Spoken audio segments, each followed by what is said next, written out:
evaluated for another state or other location with an incentive and compared to the pros and cons of shooting in California, Los Angeles, wherever, versus another state, and the pros and cons on a creative level as well as an economic level.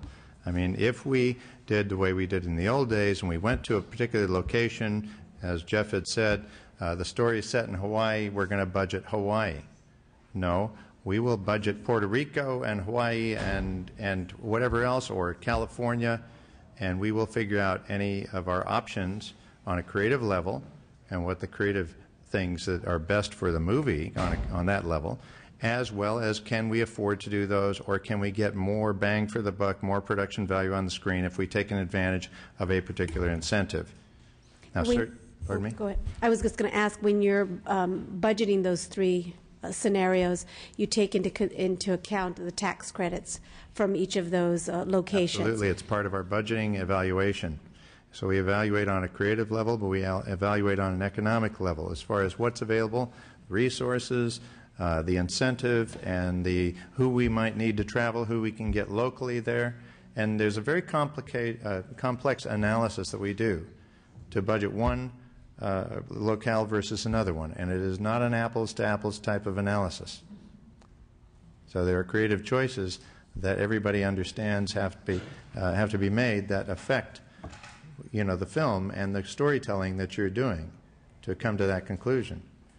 And more often than not, the money issue weighs out. And then my last question is regarding the cap. I proposed that question earlier, but do you have any thoughts on that, or does anyone on the panel have any thoughts on that? Well, I do.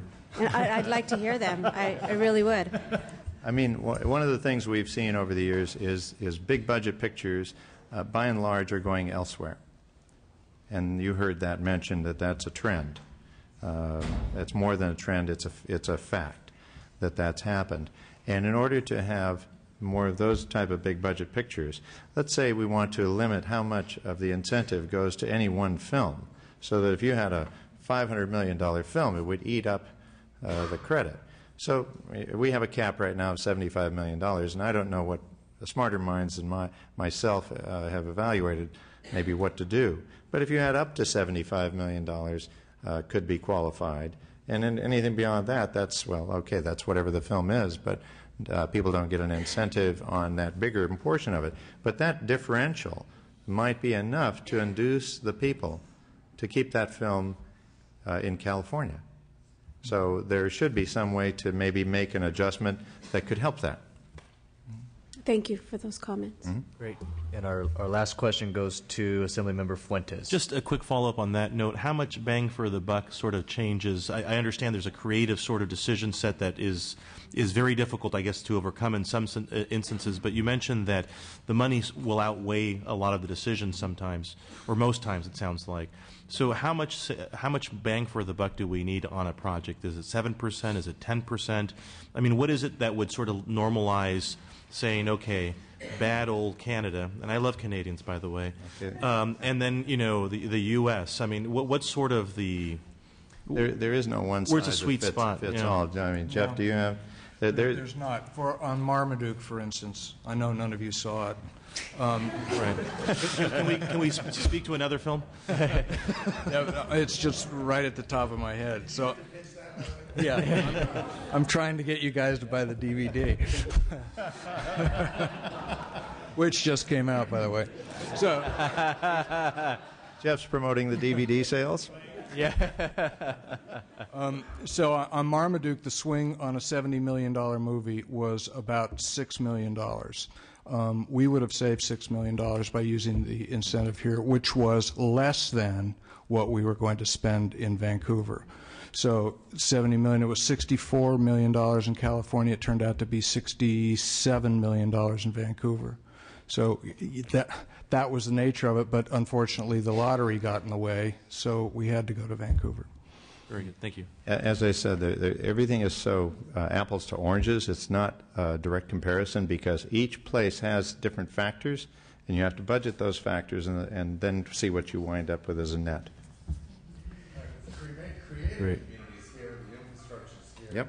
Yeah. So So all things being equal, the preference is to do it here unless it calls for some Every time. location. I am enjoying my 2-year, 9-month-old grandson. The more I can see him, the better. He likes me. I like him. Great. Thank you. Well, I'd like to thank thank you, panelists. I appreciate you being here today. Thank you very much. We have one more panel that we will call up here. We have a panel of policy experts to testify on the effectiveness of the film tax credit, and this will be our last panel for the day. We have Gene Ross, Executive Director of the California Budget Project, Mark Robin, Staff Economist from the Tax Foundation, Kevin Cloden, Managing Economist from the Milken Institute, and Kathleen Milnes, President and CEO of the Entertainment Economy Institute. Colleagues, I think what you'll appreciate about this is that there is definitely a split of opinion between the policy experts on whether or not the tax credit is effective or not. So I think we will have a good opportunity to get into the nuts and bolts of the policy and some of the concerns. I've got slides, so maybe I should be right. I can do it. I don't hear on one side.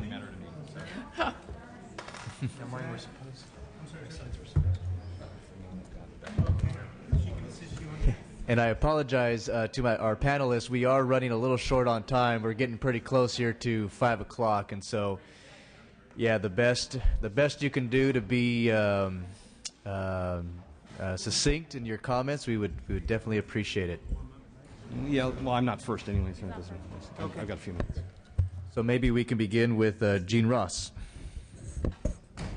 Thank you, and I'll try to be brief because I don't have much of a voice today, which will make it, I'm sort of Croaky the Frog. I could be in an animation picture. Gene Ross, Executive Director of the California Budget Project, and I was asked to speak to the question of whether or not these credits are effective from a global standpoint. I think the honest answer is we don't know. We don't have the data to understand to know the answer to that question.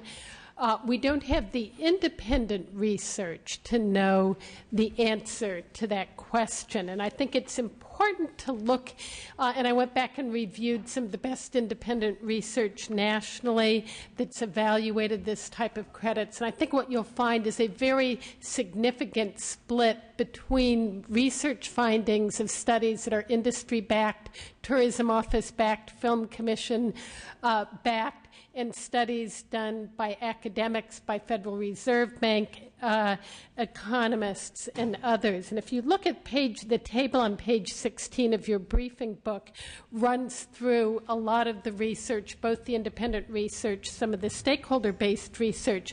And what they found is that unequivocally the vast majority of the studies, including all of the independent, the big fat book with the fancy cover, all of the independent research finds that these tax credits don't pay for themselves, and they don't pay for themselves in a very, very significant way.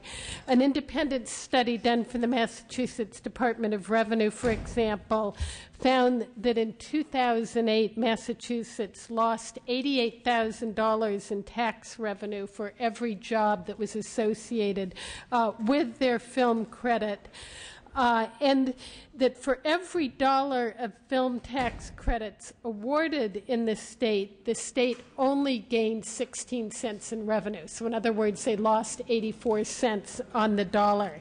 That's fairly similar to the results found in a study done for the New Mexico legislature, which found that for every dollar in their rebate program, the state only gained 14.5 cents in return, therefore losing 85 cents on the dollar. And that's, again, indicative of the range. Some states have found an even lower payback.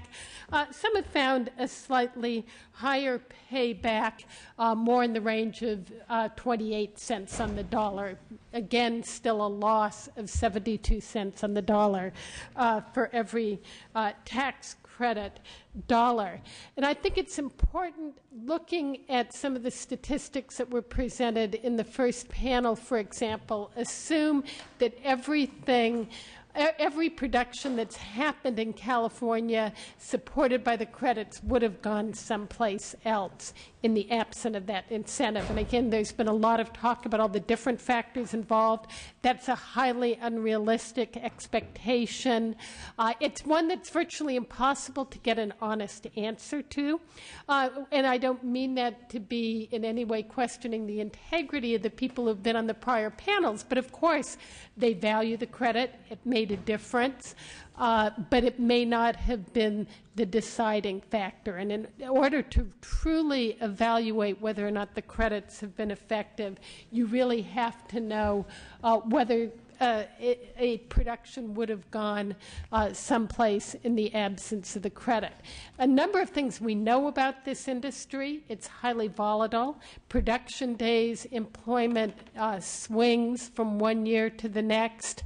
One of the big factors, and in fact the LA Economic Development Corporation report included in the briefing book discusses this, is you tend to see a loading of production days in the year and the months leading up to labor negotiations, which have oftentimes been very contentious in the industry.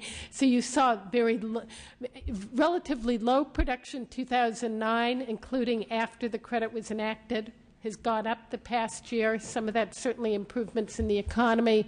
Some of that also has to do with the fact that the industry is headed into labor negotiations soon and is stockpiling episodes to take them perhaps through difficult contract negotiations. Exchange values. Canada was mentioned early on. In the early years of the last decade, late 1990s, you did see a lot of production going to Canada when the Canadian dollar was much weaker. Now that their currency is doing much better, that's a much less attractive place for productions to go. Again, factors outside of the control of the California legislature in any incentive programs that are probably, in terms of an economic impact, much greater as well. I'll wrap up because I know that you are on a fairly tight time frame. And I think at the end of the day, it's really a question of priorities. In the ideal world, we'd have lower class sizes, more support for health care for seniors. You wouldn't be making some of the budget reductions that you were forced to make last week, but that you had to make. This program takes away dollars that could otherwise be used for a range of different other things, from community colleges, public education services for the developmentally disabled. So it's all a question of priorities and what you have available in these difficult times. A number of states across the country have decided that given these tough budget times, this is one thing that's no longer a priority, and we're seeing a number of states scale back their incentive programs. Thank you. Thank you. Before we move on, Mr. Fuentes, did you have a quick question? Yeah, quick question. Understanding that there's been a lot of research done by the California Budget Project on budgeting and this sort of thing, and I imagine there's a lot of analysis that goes on with sort of other states and this sort of thing. Can you tell me one tax credit that does work? At the state level, Well, I know Mr. Calderon's a big fan of the enterprise zones, but a tax credit anywhere in any jurisdiction that you've seen, a model that does seem to demonstrate to your satisfaction any sort of real net gain? At the state level, we haven't seen one. There's the closest, and again, there's actually some conflicting research, would be on the R&D credit. Even that is very mixed. There's some research coming out of the Federal Reserve Bank in Dallas that says they don't work, some other research that says that they may have an impact. At the state level, the research literature is not very supportive of the use of tax credits to encourage economic activity, so we haven't. In any state? In any state. I see. And you sort of mentioned there's a distinction. Are there any sort of local tax credits that you think that seem to work in any jurisdiction that you all have studied? Again, even less so, in part because when you look, local taxes are an even smaller percentage of the cost of doing business. At the federal level, and again, some of the reason why you'll see some effectiveness at the federal level is the federal government can deficit finance. So future generations will bear the cost of those incentives, whereas you have to at least attempt to balance your budget each year. Sure. Very good. Thank you. Thank you. Mr. Rubin. Yes. I understand we're trying to be brief here, so I'm going to skip a lot of what I said. Some of it's been said already. I appreciate the opportunity to talk to you about film tax credits today. There's a great deal of economic misunderstanding that surrounds film tax credits. I'm going to explain to you some of the concerns that the Tax Foundation has with film tax credits and what California can do to address these concerns. Again, it's been said before, but one of the big issues, proponents say that film tax credits pay for themselves or don't cost the state revenue. Again, as Gene just laid out, that's based on the false assumption that all those credits all those films would have been filmed elsewhere in the absence of the credit. That's not true. I think it's definitely not true in California. California, as we've talked about and as you said, has a great infrastructure. People want to film here. It's got people love California because in any direction you can have snow in the mountains, or you can have the sea, or something like that. So I think there's a lot of advantages, and there's a lot of films would film here anyway. So they cost the credits given to those films are a loss of revenue for the state, and they don't pay for themselves, as Gene just laid out. Ultimately, the full cost of them is kind of hard to pin down, again, because you don't know which ones would have filmed here and which ones would not have. But to say that it doesn't cost the state revenue is just false. The loss of revenue has important costs that are often ignored. To see why, we have to understand that these tax credits are really just government spending funneled through the tax code. They're economically equivalent to collecting the tax revenue and implementing a government spending program to spend this revenue on filmmakers. The film tax credits are government spending funneled through the tax code. As is the case with any tax benefit or tax cut, there is an opportunity, a cost associated with giving tax dollars to film producers. Those dollars might have been used on more productive government spending or left in the hands of taxpayers.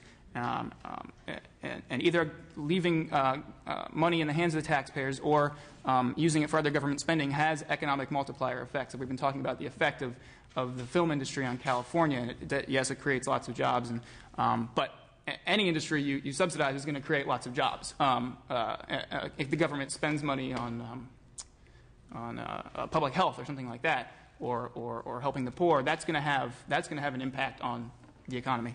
So that's sort of it's not quite accurate to look at that and say that this is the only way we can have these economic benefits.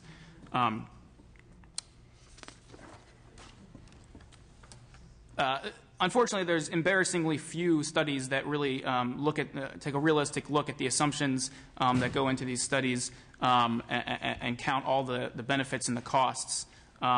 The ones that do have shown that states recoup about between 8 cents and 28 cents on the dollar for every dollar of tax credit given away. But the question still remains: is it cost effective for California? California is obviously in a unique situation among the states. You're not trying to lure new businesses and industries to the state. You're trying to avoid losing them to other states. But I think that therein lies the big issue.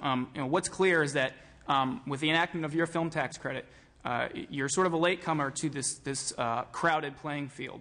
The term's already been used somewhere, race to the bottom, and that's exactly what it is.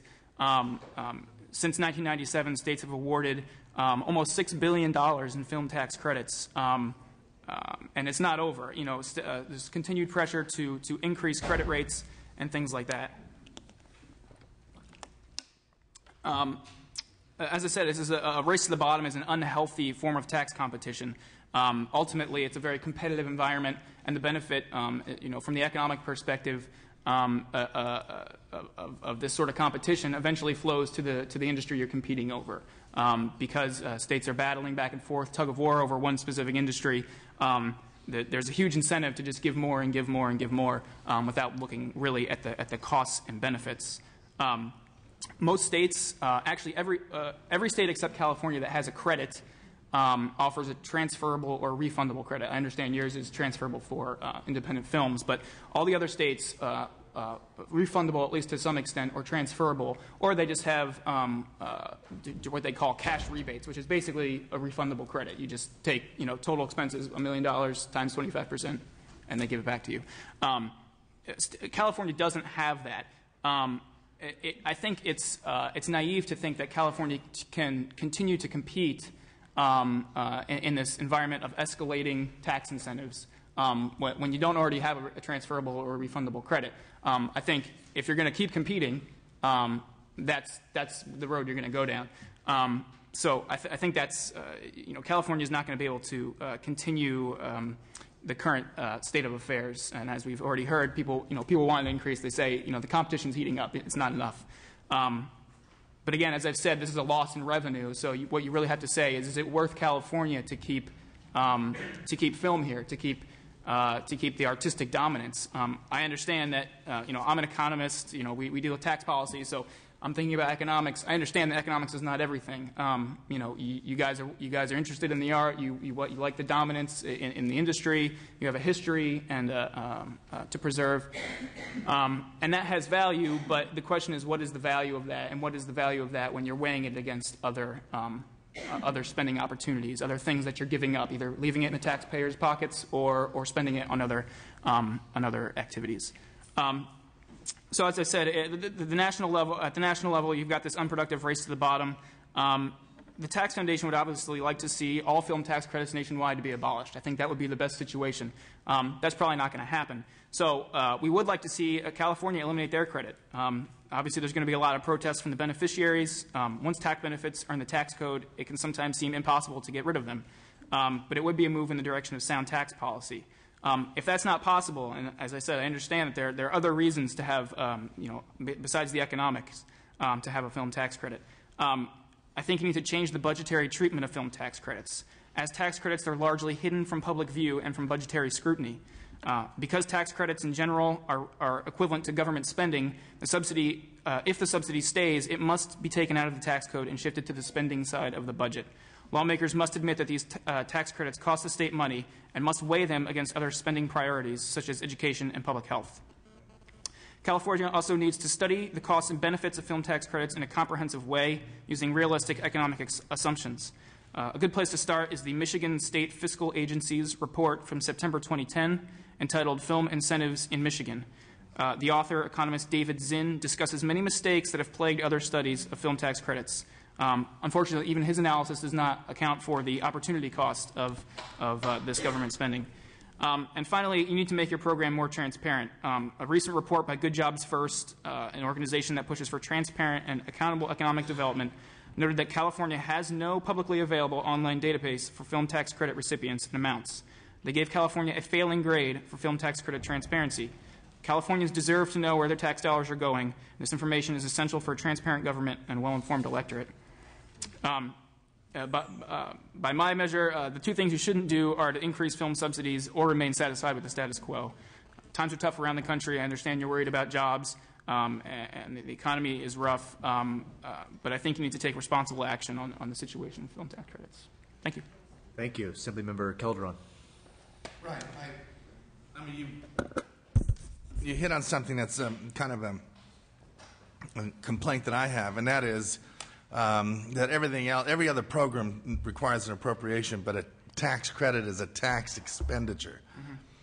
And I've read a lot of the analysis in it, and it still doesn't make any sense. It's like, well, can't you see the difference? No, I can't. But, That's good. They can't see the difference. Yeah. I mean, what are your thoughts on that? I mean, shouldn't tax credits require an appropriation by the legislature? Well, I think as a tax credit, you really have to turn it into spending. I think, we've been using at the federal level and at the state level tax codes as social policy, which in and of itself is not necessarily bad. We have like the refundable EITC at the federal level and at state in the state level, and maybe that's just efficient a way of delivering welfare or something like that. And that can be true, but when you get into the case, when you get into the situation where you're subsidizing a specific industry in a specific state, costing hundreds of millions of dollars, it really starts to look, and I understand your credit is not refundable, but a lot of states it is, and even when it's not refundable, it really starts to look like spending. No other industry gets this tax credit. So it's really just you're writing a check to the industry. They could come here and pay the taxes, and you'd say, don't worry, we'll refund it to you, and then you refund it. But that would be spending. And that would be economically the same thing. So I think turning it into spending is kind of the only way around that. Take it out of the tax code, put it on the appropriations. This tax credit is very different than California's other tax credits, and that's why it's structured in such a way that it can be syndicated for independent productions. I don't believe that the Film Commission's data broke down between independent and non-independent. Most of the productions that are qualifying for credits wouldn't end up paying enough taxes if they occurred in California in the absence of the credit. So you've gone through a number of contortions to make the credit available, allowing it to be claimed against sales and use tax, for example. So this is a program that more closely mimics an expenditure program than other state tax credit programs, than the enterprise zone program, than the R&D credit, for example. So I think this is a case where if you are going to continue the credit, and if you want to look for ways to make it more accountable and more transparent, it should absolutely be an expenditure program. That way you also have control over it through the Budget Act on an annual basis. Yes, I have a question. I'm not certain what the other tax credit programs look like in other states. I know Iowa's was very poorly set up. It doesn't even exist anymore. It's not on your list. On the other hand, New York's is really good. They do about $430 million a year, I think, in tax credits. Maybe Amy could correct me on that one. So New York seems to be doing pretty well by this chart. I don't know how soon we're getting our numbers so that we can fit into the chart as well. But not all programs are created equal. So I happen to live in film-rich Los Angeles, and everywhere I go, anyone I talk to is delighted we have this film credit, and without it, they wouldn't be doing productions here. These are people I speak to. So it's nice to look at paper, but the fact is I know a lot of people who are thankful and relying on these tax credits. So would love to have a comparison of other programs, and there's what they are and how they relate to ours, and what the different variables are to make ours successful versus some of the ones that aren't, like Iowa. I believe New York's is an appropriated program. There are a couple of the different background papers in your packet that do survey what's been done in other states. And again, a critical difference is that most of the states in question are majority vote for tax increase states. So if they want to scale back a tax credit, they can do it more easily than can be done here in California. I think Michigan, which has come up a number of times today, is looking to scale back their credit because of their budget problems, and they say we like our credit, but weighed against teachers, public safety, public health, it isn't a priority.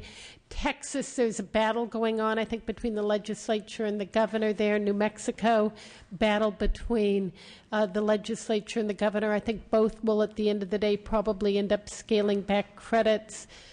New Jersey, Connecticut, Massachusetts, big debates going on, and I won't even mention Iowa because I think they had particular flaws that probably don't apply in California, but they did get rid of their program. Great, thank you. Next is Kevin Cloden with the Milken Institute. Greetings. My name is Kevin Clouden. I'm a director of the California Center with the Milken Institute down in L.A., and we're a nonprofit, nonpartisan economic think tank. The California Center focuses on California-specific issues. Our advisory council specifically requested that we focus on this issue because of the job loss and expenditure loss factors that were going on. In addition, looking at the possibilities, the impact of the credit. At the time we did the report, film credit was too new to incorporate the data into what we were looking at. but we were able to survey what had been going on in terms of the processes in other states at the time. We've done a bit of surveying since then. When we did this report, wasn't funded by anybody in the industry. We were specifically got an authorization from our advisory council that they very strongly wanted us to take a look at the issue. One of the main things that we looked at here, and I'm going to go through and focus on some of the specific states and on Canada. I'm not going to go through everything, quite honestly, because I could keep you here for a very long time, and I know that you really would rather not. One of the main things, just to state in terms of the summary, is that right now California is essentially recovering, as I'm going to take a look in the data and otherwise, from a massive fall-off that happened in '98 when Canada put into place its incentives, which went on top of, at the time, an extremely favorable exchange rate. The interesting thing about Canada, and I'll discuss this a little bit more later, is that when the exchange rate balanced out, when Canada stopped having a competitive advantage with its exchange rate as the dollar fell post 9/11, it added incentives, particularly at the provincial level as well as the national level, and the production levels started going back up again. And the fact is that Canada has done a tremendous amount of analysis of its various incentives, its various structures, and what they've discovered is that if you look at the money that's expended up front, no, you will not immediately see a return. What you see instead, and the reason they're able to sustain it, is that as the jobs shift to a local tax base, as Canada implemented rules that said that you had to be a Canadian citizen in order to qualify, as they set up the structures to encourage the development of the local infrastructure and the local base, and they've done at a level that you can't even see in many other states, including infrastructure credits, particularly in the digital media space. They've done it in terms of workforce credits. They have the advantage when they're applying these credits that they don't have to deal with, of all things, health care benefits because it's already covered in Canada. And that cost is not passed on to the studios or the production companies. It's actually a wonderful savings for them. But they've been able to keep it up. And as a matter of fact, having talked to the same Consul General who's in the floor today, as well as some other officials from the Canadian government, they love their credit. They want to keep it going. And there's a reason why when they saw the competition step up after the currency changed, and even after the various states started enacting incentives, that they pushed harder. Now, looking at the overall base employment numbers, which is what we looked at, what we see is a trend where employment spiked up to 1997. At that point, the most telling figure is actually that that the state of California controlled 40% of the movie, television employment for North America. So that includes the U.S. and Canada at that point. And what happened is that even though there was a recovery after the massive drop-off pre-9/11, partly because of the fact that the currency stabilized, and then later because of the fact that in the last couple as there have been other factors that have gone on in terms of instabilities, travel restrictions, and so on. In fact, the second peak was reached in 2004. The overall percentage of employment is now at 37.4% for California in this sector as of 2008. Now, a 2.6% drop doesn't seem to be a huge number, but when you're talking about the erosion of your core for an industry that the state has been historically very dominant in, it's a very troubling trend. If we're going to go ahead and look at one specific sub-industry that is less cyclical and reflects more ongoing employment post-production, this is also, I will note, an industry that is more widely distributed throughout the state, particularly because a number of post-production jobs or jobs that classify as post-production are concentrated around Silicon Valley or in San Francisco. These jobs have been in very clear decline going on for a number of years, going back to 1996. And even though there has been some recent signs of recovery, California from 2003 to 2008 saw its jobs in this sector grow by 1.9%. It was outpaced by New York, 3.5%, North Carolina, 2.9%, and Washington at 6%. And a lot of those gains have actually seen themselves reversed over the last year as a number of post-production houses, in order to save cost, have consolidated, and the larger ones have shifted a number of jobs not simply out of the state but out of the country.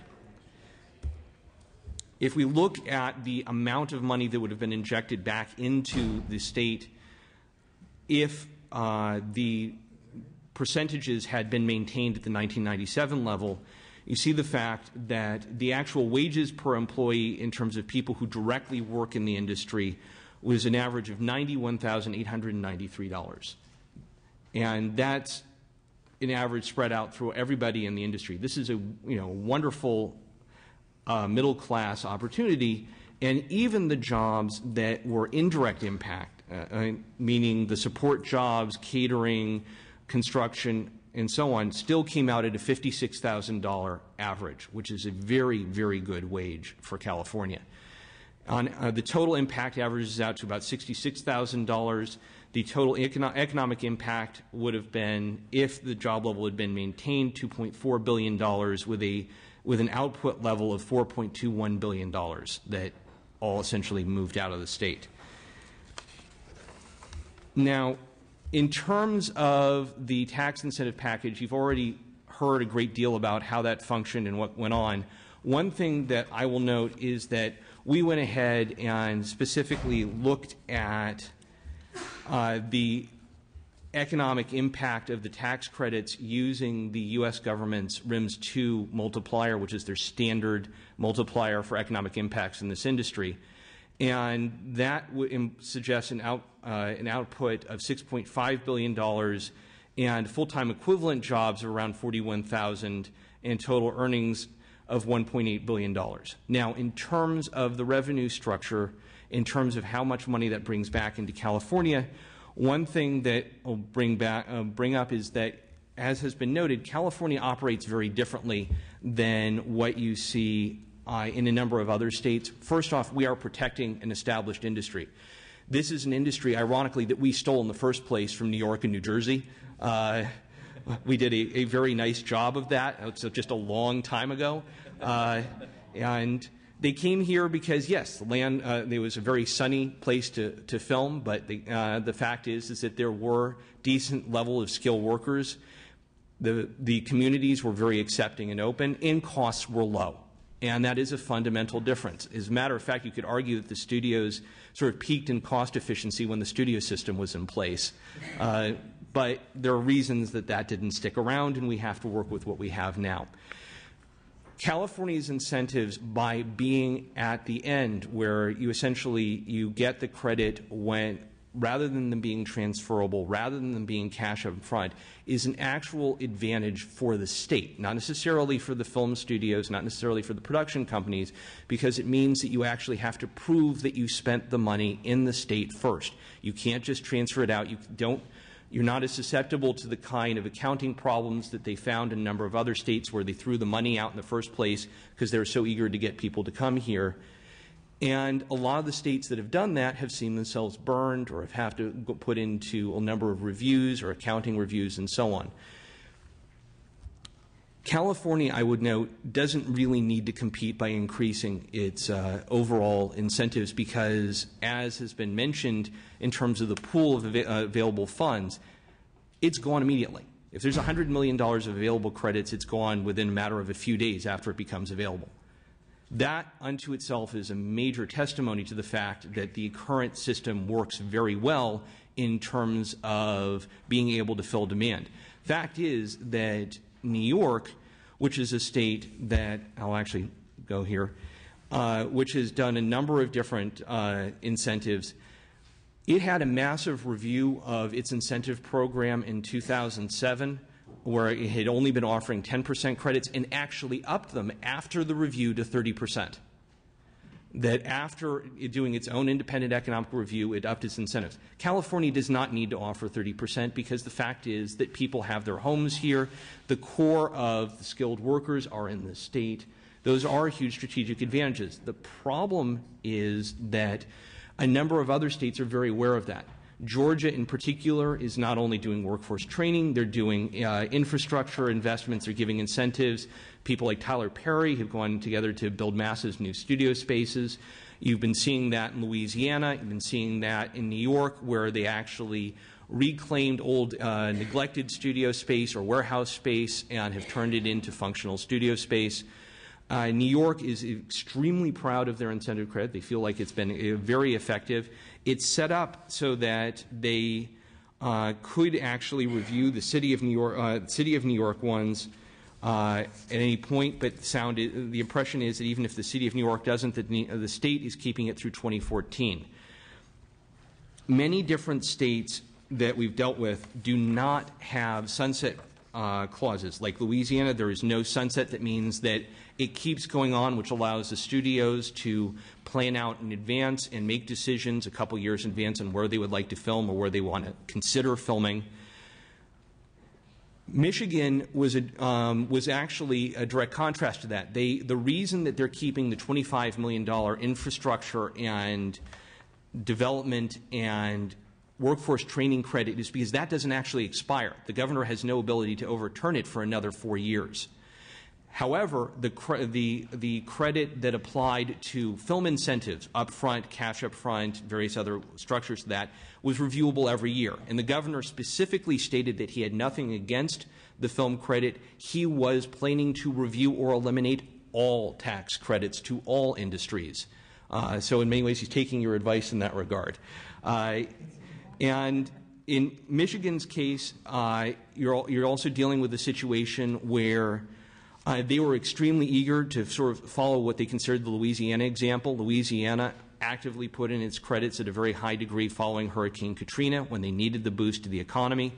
They've actually found that the returns seem to be justifiable, and Louisiana has not done a thorough comprehensive study. But from their initial analysis, they feel like it's holding up because of the fact that permanent jobs are being created in the state. Part of the problem with film incentives for a lot of different states, Iowa is a wonderful example, and there are a number of others that follow this, and even Michigan at this stage of the game, is that until you develop the permanent local employment base that gets used in ongoing television programs, that gets used in ongoing post-production, ongoing specialized skills, and unless you count the indirect jobs created, you will always find a significant negative because all you're doing is throwing money at the companies to bring their productions in, and most of the jobs that are being created will be temporary. You have to evaluate them based on the expenditures, not simply based on the jobs created. And in that case, there are a number of these incentives that not only have gone away, they should go away. And in that regard, California is going to see itself in a situation where, fortunately, the competitive landscape among other states is going to draw back. The downside is that states like Louisiana, states like Georgia, states like New York have already reached critical mass to be real competitors, and Canada is far beyond that stage. And the fact is that Britain, where they actually use an incentive based off of national lottery money to help keep productions there and have various other investment credits towards building up studio space, the number of the studios have made it clear that they are going to continue to be invested in overseas. Fox not only built their studios in Australia, which they used for The Matrix, Warner Brothers has formally announced that they built up and have now completely bought out Leavesden Studios where they filmed Harry Potter, and are planning to turn it into a tourist attraction as well as a filming site. Wow. Overall, the fact is that California's incentives, you can adjust in, just to make one side point and then I'll stop back. The overall incentives are fully subscribed. They will continue to be fully subscribed because the demand is here. The fact is that people want to film in California. There's no question of that. The concern right now is not a race to the bottom. I don't think I've heard any significant arguments in favor of, or at least very credible ones, of upping the overall percentage of the tax credit. The issue is whether or not you up the pool of available funds, and the issue is whether or not you make funds available for domestic hour-long dramas, commercials, and even more so create an investment credit for expending money to rebuild studios, to go into digital infrastructure and so on in areas that aren't covered under the current credit. Thank you. Great. Thank you very much.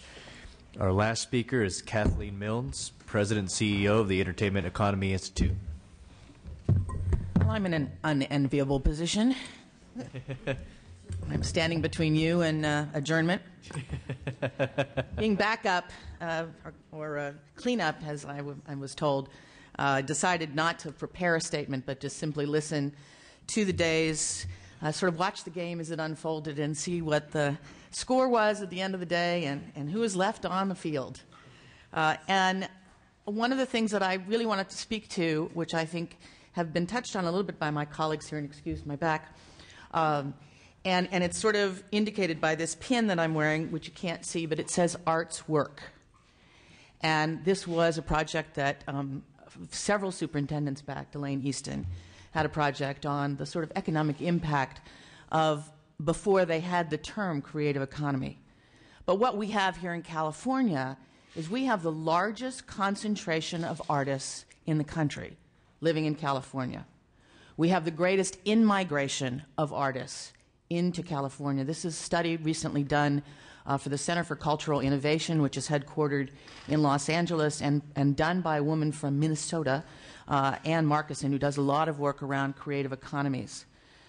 The other thing that we have going for us in California, because of this concentration of artists, is the ability for these creative workers to move between industries. In 1995, I was pleased to be involved in the creation of a new job classification within the federal government standard occupational classifications called multimedia artists and animators. If we were to write it now, we would call it digital artists and animators. Digital artists and animators are growing at a 39% rate in California, and they are employed in 55 different industry sectors. And these people move. They move from video games, which aren't captured in any particular code. They're in specialized design software, programming, toys. They're in software publishing. They work in forensic science. They work for the aerospace industry. When you watch the Mars rover land on Mars, that they didn't send a film crew out to watch the Mars rover land. All of that was digitally done by the same kinds of people that are making video games and visual effects. It's used in architecture and design. You go down to your kitchen store and they can do a fly-through. So one of the things that we're able to do in California that they can't do in other states yet is that we've created a cluster of occupational classifications that allow people to piece together a living, to move from live theater to commercials to feature films to all sorts of different things. One of the things, we did a big study a number of years ago for the state, and we discovered that half of the people who work in the motion picture and television industries get half of their annual revenue from non-industry jobs. Half of the people working in this industry get more than half of their income from non-industry jobs. Now, some of those may be related, like video games. Some of them might not be counted because, for example, a lot of people in this industry work under the auspices of a payroll company. They're counted under accounting and business services, so they don't show up at all. If you have a catering firm that only serves the motion picture industry, you show up under food service. If you have a trucking company that just serves the film industry, you show up under transportation. So when you look at any of these employment numbers, the first thing that ought to be in your head is at least. Because on top of that, 40 to 75% of all the people working in the motion picture and television industry are self-employed, what employment development departments call non-employer firms. So they don't show up at all. But they are also running their own businesses, or they're hiring other people who are also freelance, or they're working freelance. Sometimes they're on payroll. Sometimes they're independent contractors. So what we have in California that can easily be eroded is this concentration of creative people who are coming up with the content of the future. One of the reasons television is going up is because we have a tremendous growth in the production of original content for cable. So where a station once called the American Movie Channel now is just AMC, and they have what's the Walking Dead, and they have Mad Men. You have original programming on Showtime, on the Discovery Channel. You have all of this new programming. However, I don't know anybody who's making a video game based on Top Chef.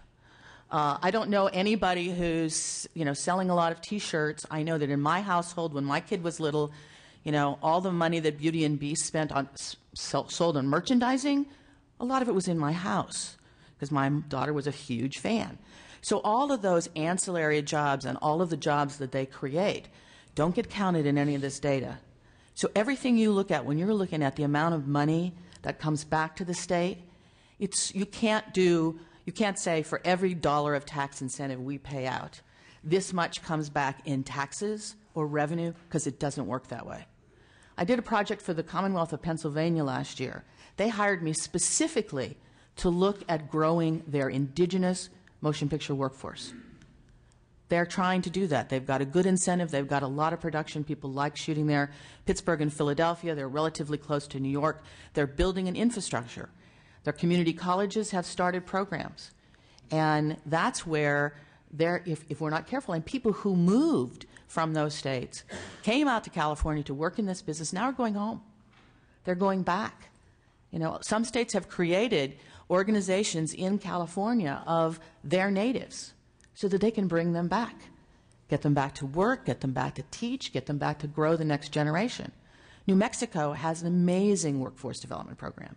If you hire a New Mexico department head, a key grip, or a chief lighting technician, then they will subsidize half the wage of the second and third person in that department, so that they are building the credits for their folks. So not only are they hiring a New Mexico department head, but they're then training all of those other people and be able to so they're saving a lot of money on that department.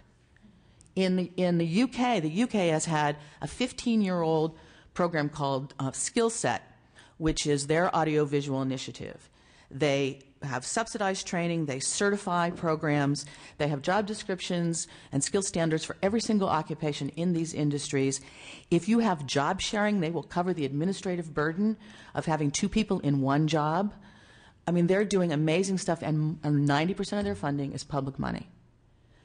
China has banned foreign cartoon production on its television in prime time in order to grow its own animation industry. And the problem that they're having is they haven't been taught to be creative thinkers. California is a center of creativity, and we've grown these places, and we've grown this infrastructure, and I think we can't allow it to go. And whether it's film incentives or something else, we need to keep this industry here, because these are the jobs our kids want. How many of you talked about your friends and your children and your relatives that are in these industries? You can teach through them. I'm involved with the Department of Education, and we're using media and entertainment as a way of keeping kids in school. We're teaching through this industry. You can teach everything: history, literature, mathematics, calculus. I never saw calculus used until I saw a 3D animator talk about X and Y axes. I went, oh, that's what calculus is for. I never knew what you used it for. I thought it was an elaborate scheme to torture seniors. So, I spend most of my time working with schools and working with teachers and working with the community colleges and the high schools. And that relationship, that connection between creativity and our kids and this industry is really, really critical. So that's where I am. Thank you. You mentioned just quickly. You mentioned that Pennsylvania is investing more in their community colleges. Can you talk about what they're doing? Yes, one of the recommendations I made in my report was that one of the things that producers said they were having a hard time finding were production accountants, people to handle all the payroll and the budgeting and the day-to-day operations. So Entertainment Partners, which is a very large accounting firm in Los Angeles that primarily serves the entertainment industry, and they're one of these payroll firms. They have production accounting software, so they've partnered now with Allegheny County Community College, and they're now offering a course within their business departments. So they're taking accounting people who understand basic accounting, and now they're teaching them how to be production accountants. So those kinds of things where they are tweaking a program to allow students to be able to move into these industries, and it pays off. Thank you. Are there any other last thoughts or comments from my colleagues? Assemblymember Harkey? Thank you. I appreciate you all coming in to testify, each and every one of you. I was actually out with a constituent today, and then I came back to my office, turned this on TV in my office, and I had to get down here because I wanted to encourage you to please keep whatever industries we have in California here, nurture them. It's a lot easier than starting ground up. It's a lot easier than trying to offer incentive for some new green job, although we need all. We need to keep the ones that we have. And I understand there's been talks over the last 2 years, a lot of conversation, and Chair Perea is new this year, and I found him to be absolutely excellent, and he understands a lot more, I think, than a lot of people do in this building about taxation, its effects on business and whatnot. I think he's had a good, thorough understanding. So I'm trusting and I'm hoping that we can, if we're going to review and eliminate all tax credits, then let's at least lower some rates.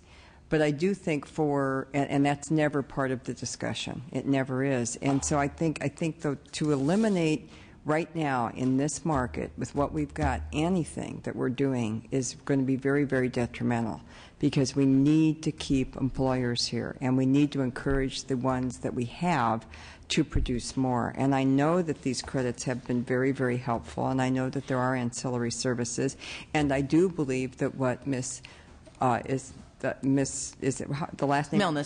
Milnes, what she said about the creativity and the use and the connection is also very important when we're trying to get our children interested in mathematics and other things. So I'm hoping that we're not. I know New Mexico has been very, very aggressive in this area.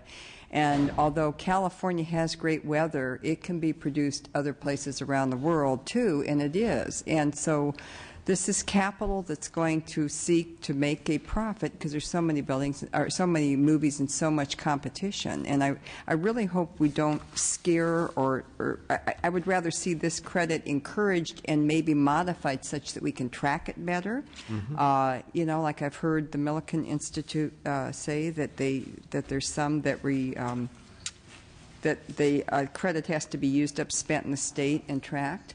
But I think the $100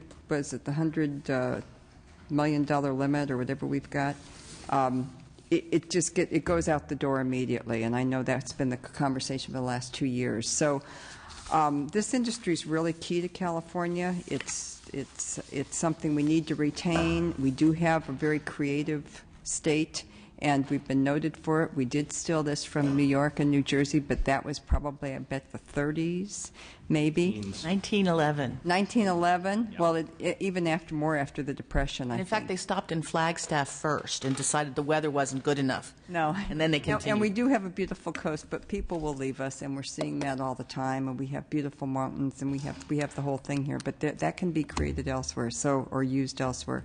So I just would like to comment on that, and we've heard this for about 2 years. There's nothing in this building that is new, only new people. And so these ideas have been floating around, and I hope that the chair will take them serious consideration to retain the industries that we do have, and as we go forward. Thank you. Thank you. And thank you to our last panel. I appreciate you enduring that long wait to getting up here. I certainly appreciate that. Last that I'd like to do is just open this up to public comment. If there are any members of the public that would like to speak, please do so. I'd like to ask that we limit your comments to at least 2 minutes, or rather at most 2 minutes. So please come on up, and if you can, as you come up, just give us your name and who you're with and your testimony. Come on, right up front here on the, right up here. Good afternoon. My name is David Phelps, and I'm the Director of External Relations for the Association of Independent Commercial Producers. We are a trade association of executive producers and the commercial production companies that they operate, and our industry segment that is not currently represented in the California Film Tax Credit represents a $5 billion international investment in the economy. We wanted to just offer our input with regard to ideas for expansion of the credit, as the chairman had asked previous speakers on suggestions, and we're here to suggest investment in the economic backbone of the industry, which is the commercial production industry. Our members are small and medium-sized production companies, are privately owned, that employ hundreds of film crew and operators to film production on commercial productions. And as excuse me, as other speakers have previously said, commercial productions are the work that film crew and people in the production industry get when they're not filming television and feature films. So when they're looking to pay their bills, when they're looking to pay their rent and pay their mortgage, they're working on commercial productions. And I think it's important that this state recognize that and reflect that in any investment that it makes in the industry. Also, I wanted to point out one state, the state of New York, which has a production tax credit that's dedicated to commercial production, and I passed out, or I provided copies of that information because we do believe in transparency. We were the sponsors of the bill in New York that established this production credit, and we're sharing that transparency with this committee right now. And I just wanted to list a couple of the statistics that California is missing out on because it's not investing in commercial production. And amongst those statistics under job creation is over 15,000 jobs were generated by companies participating in the Empire State Commercial Production Tax Credit in just 2009 alone.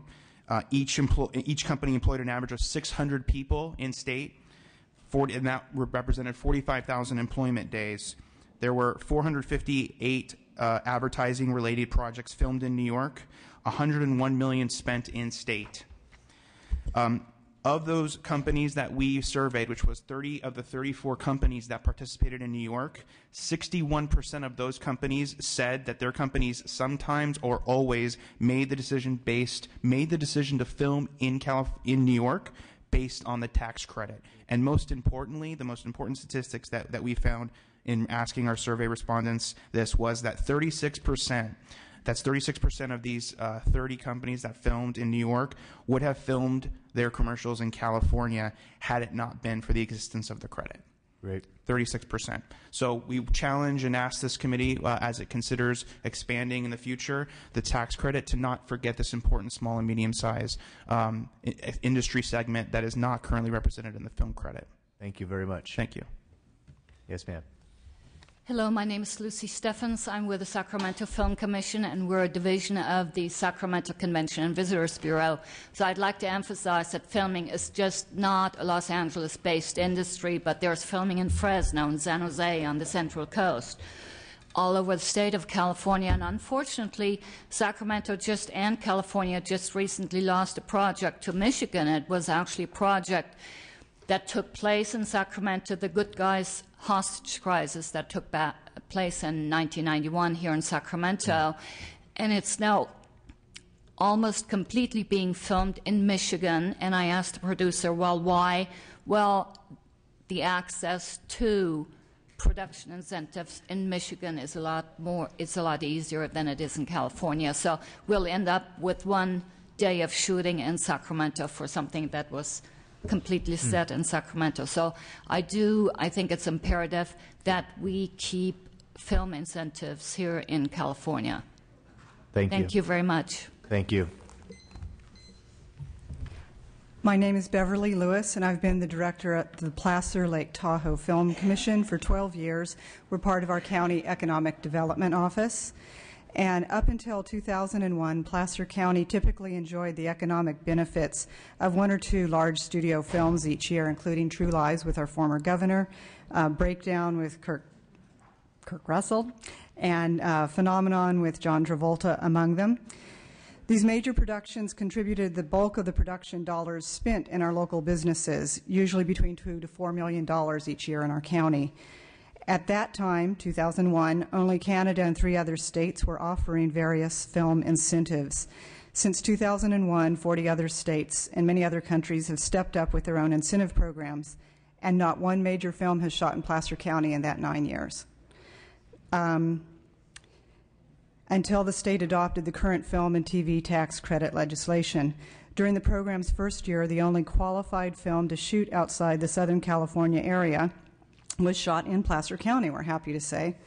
And it was a very modestly budgeted film called Jackass 3D.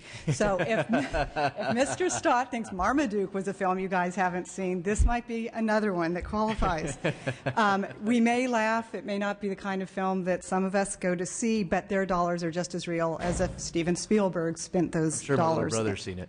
Well, okay. I just want to throw in an aside, besides urging you folks to definitely consider keeping this program intact and finding many other creative opportunities to expand it to be effective all over the state. Before I started this job 12 years ago, I worked for the state of Louisiana's Film Commission. And I was in the office with the guy who started the film program. And it had not started, or their film incentive program, it had not started then, but he told me in my exit interview before I came back to my home state of California that he was going to set up an incentive program in Louisiana, and this is 1998, that would blow Canada's out of the water.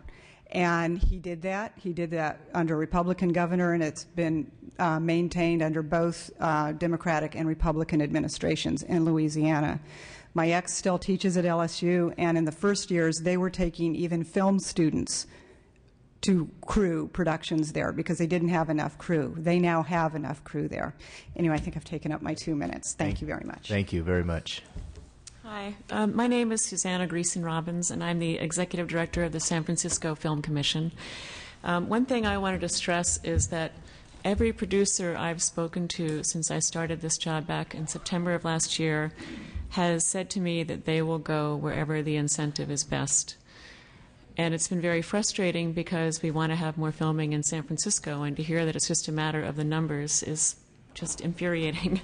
But one of the things I wanted to say is that this industry is portable, and they can go wherever makes the most economic sense to their bottom line.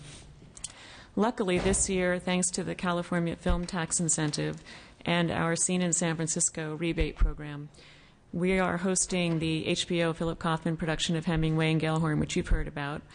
And that production will be spending an estimated $17 million locally in San Francisco. And they have a 90% local hire rate, which is key to shooting in San Francisco. We also have another large long-term production which has received the California Film Tax Credit. And they will employ an estimated 150 locals over the next few years.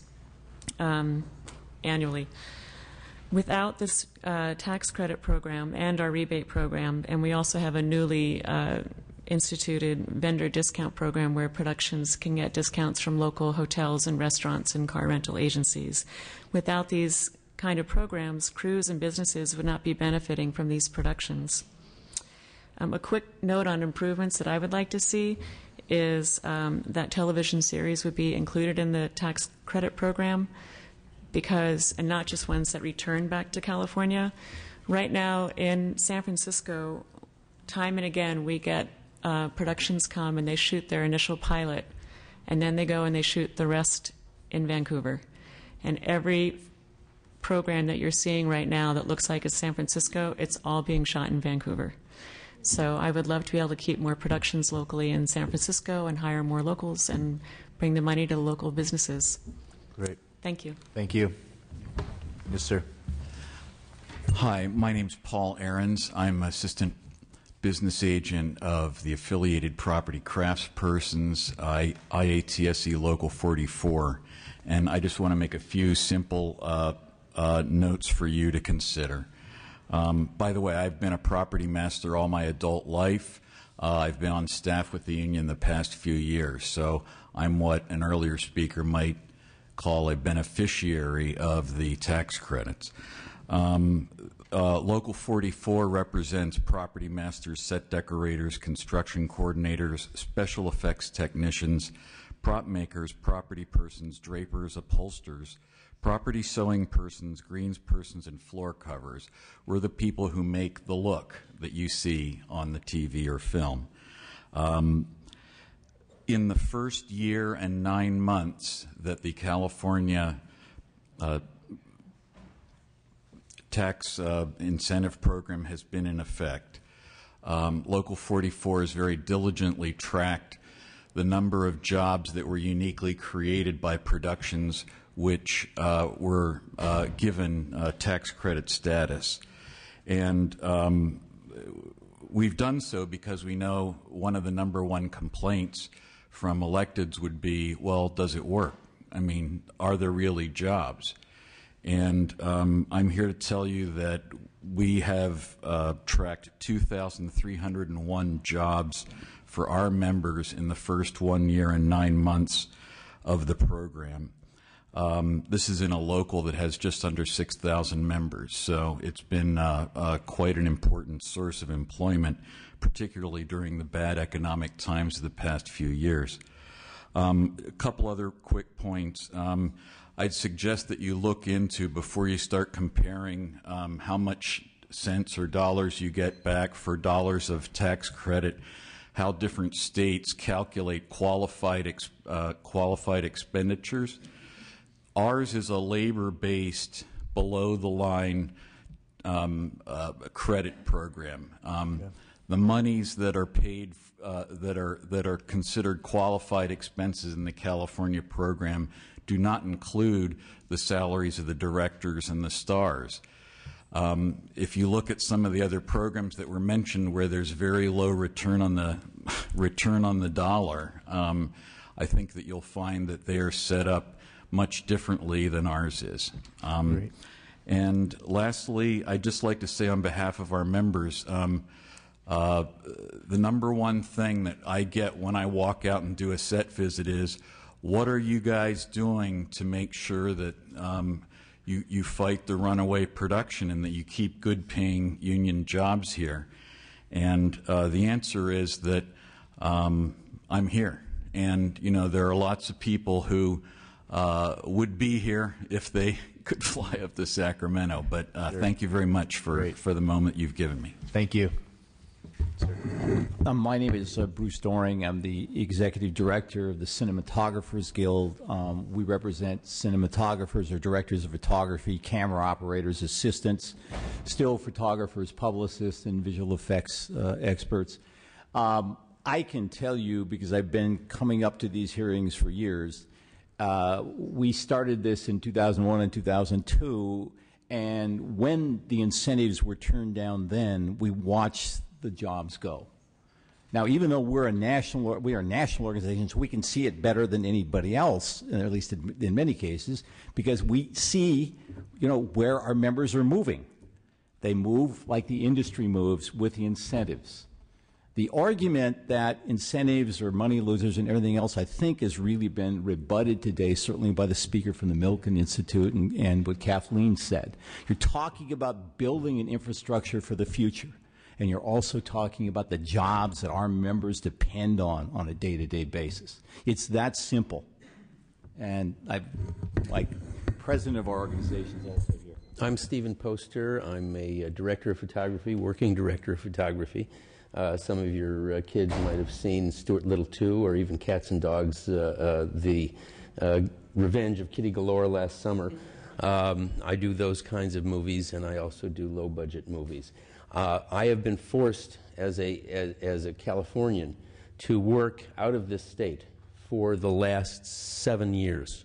I have not had a job back in this state.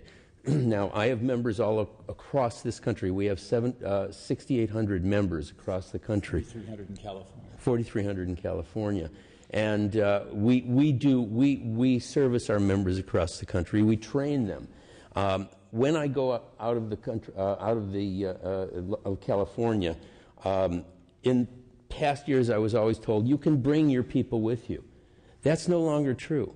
Our infrastructure here is the best in the world, but we have created an infrastructure around this country and around the world that rivals this because we haven't supported it. We need to support it here. California is the history of the film business. It is important to maintain it here as a tourist attraction, as an industry, and as employment for hundreds of thousands of people.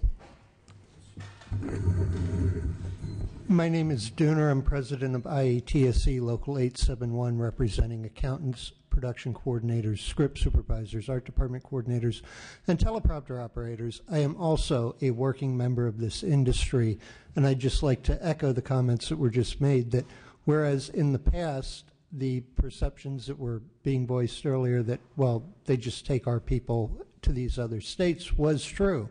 It's not anymore. For the past 2 years, I've spent the greater part of those years working in other states because they had better incentive deals than we do.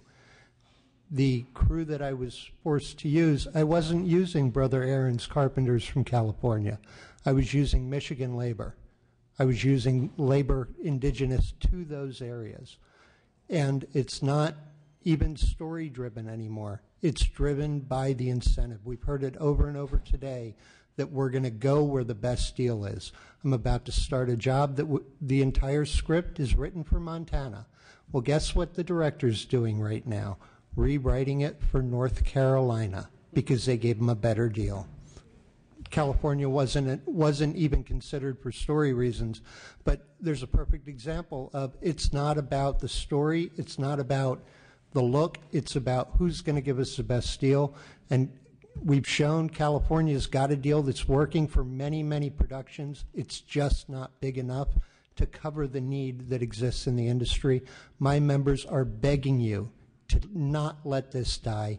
Keep fighting for it. Keep fighting for the working men and women who make up the backbone of California, who stand to lose a great deal of work if these jobs go out of state. Thank you. Thank you very much. I believe that is the end of our public comment. So just let me go ahead and close this by first thanking my colleagues who hung in there this hearing. It was a very long one, but I certainly think it was well worth the time. I think one of the criticisms that at least I heard coming into this discussion was that this was a tax credit that was done kind of in the dead of night. Nobody really knew what it meant or what it did. But I think that today's hearing really proves that wrong. I think today's hearing, really sets the stage and the foundation, and really showed that this is working. This is a tax credit that is continuing to put people to work. Tax credit that allows that really is I think, very valuable tool to not only keep an industry here, but to hopefully lure some of the industry back that we've lost. And so I know that we'll have some legislative efforts that will be coming before this body soon in order to extend this tax credit. And I'm glad we had this foundation because had this hearing because I think it provides the foundation to move that along. And so I'm really pleased and thankful for everybody who participated in this and for all of my colleagues who were a part of this. And I'd just like to turn it over to Chairwoman Campos to give her closing remarks. Thank you. And first of all, I want to recognize the chair's leadership on making sure that we move through this in a timely manner so that people could get out. I don't know well, it is, because I think I was scheduled to be here till 6, and it looks like we're 10 minutes ahead. But so you've done a very, very successful job. But on another note, I think in reiterating what the chair articulated is that I think what this hearing showed us today that we have the infrastructure here. The infrastructure works in California. The tax credit is working, and it's producing jobs. And I want to comment on the last speakers that talked about the people that are actually on the front line doing the work, who have their families here, who provide food and shelter to their families and good paying jobs. And I think one of the things I wanted to hear is how this is creating good paying jobs for the people that live in California. And what I don't want to see is that those good paying jobs go somewhere else, because we're helping other states build a workforce that we currently have here in the state of California that is very strong and is working. So thank you for the opportunity to be able to hear this discussion, and the panelists with their data showing that the tax credits are successful in this industry. Thank you. Thank you. Thank you.